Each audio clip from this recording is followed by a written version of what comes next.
In today's video, we'll be talking about heart failure.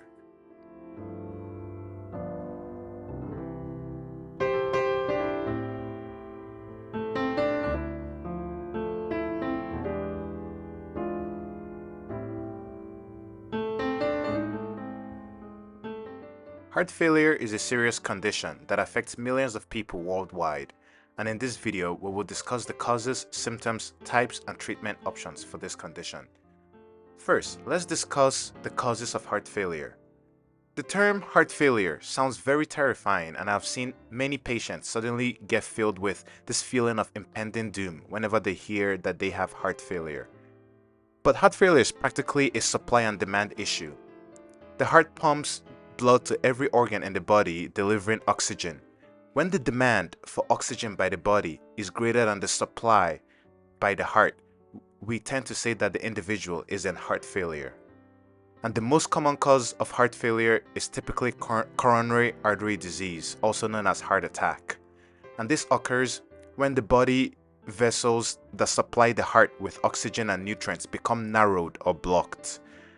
When you have a heart attack and the blood vessels that supply the specific part of the heart is blocked, the heart muscles start to die because, like every other muscle, oxygen and other nutrients in the blood are required for the heart muscles to work properly.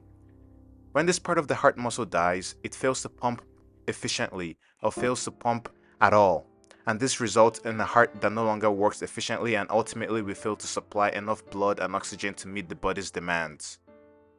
Imagine a business organization whereby every department of the organization is required to keep the business working adequately.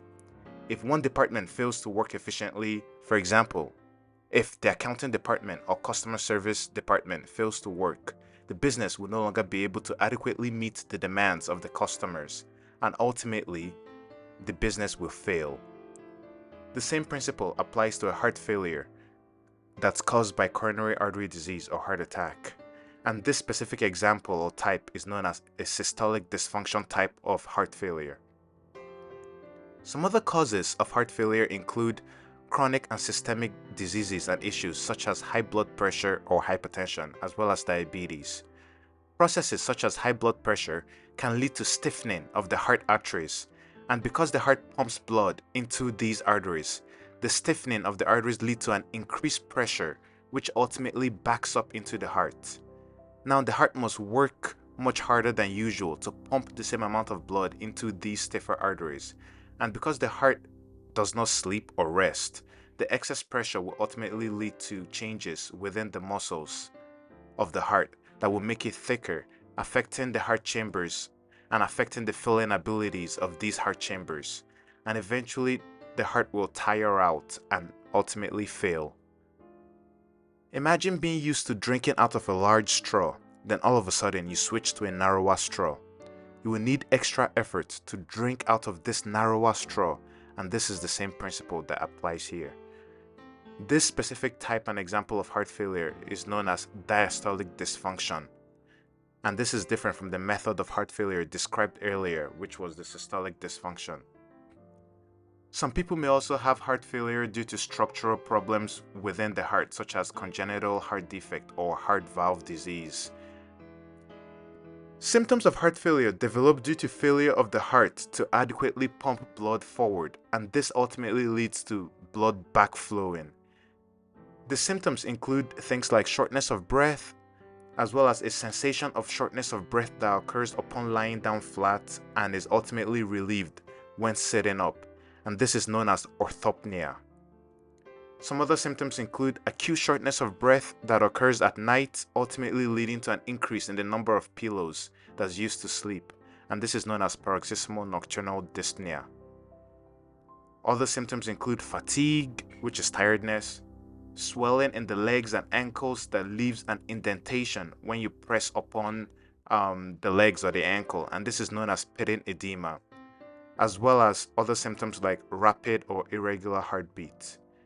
These symptoms may be mild at first, but they can become more severe as the condition progresses, and the symptoms and feelings of shortness of breath can also be brought on by exercise or activities.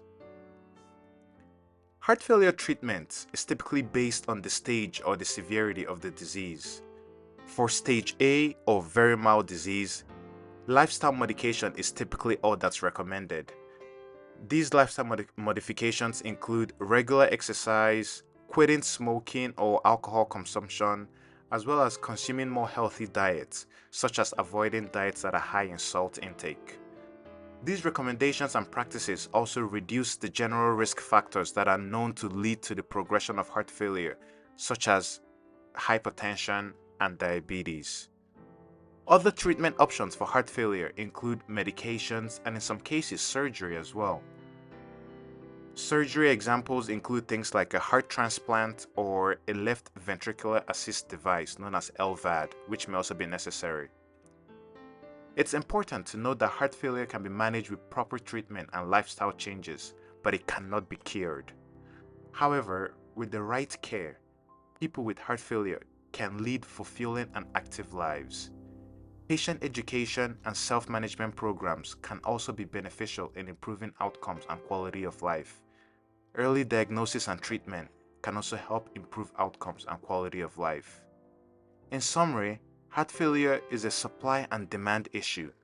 When the heart fails to supply enough blood and oxygen to meet the body's demand, this is when we typically say the individual is in heart failure.